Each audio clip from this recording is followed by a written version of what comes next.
了解科技资讯，把握行业脉搏。大家好，我是Koala，欢迎收看第640期 Hacker News 周报。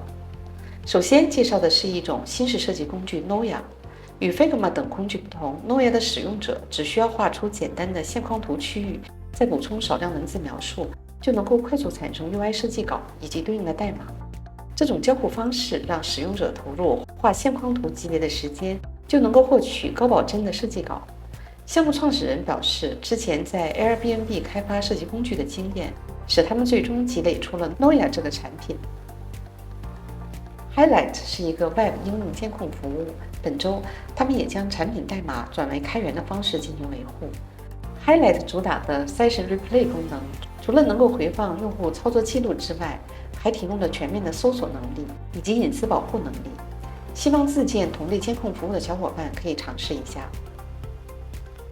作为开源可观测性领域的重要玩家 ，Grafana 在 Web 前端可观测性方面同样有所产出。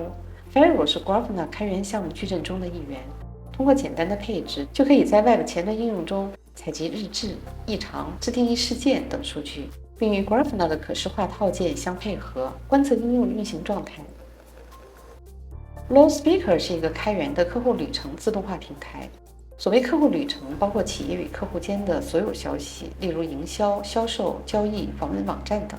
在 Loudspeaker 的帮助下，你可以把以上流程通过可视化拖拽的方式编排为工作流，并对结果进行分析统计。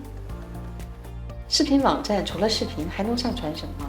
Infinite Storage Glitch 这个项目向大家展示了如何把 YouTube 作为网盘保存任意文件。项目背后的原理比较简单，所有文件对应的字节都可以转化为用像素表示，再把所有的像素组合在一起，以视频的格式保存下来。各大视频网站是否会对这种使用方式加以限制？大家可以持续关注。为代码编写 Commit Message 是程序员们最常接触的文案工作。在 AI 的热潮下，也有人开发了 AI Commits 这一工具，通过 GPT-3 模型自动生成 Commit Message。该工具通过 gitdiff 指令获取修改文件的内容，发送至 GPT-3， 再返回 AI 生成的文本作为 Commit Message。作为程序员的你，愿意尝试这样的工具吗？以上就是本期 Hacker News 周报摘要，谢谢您的收看。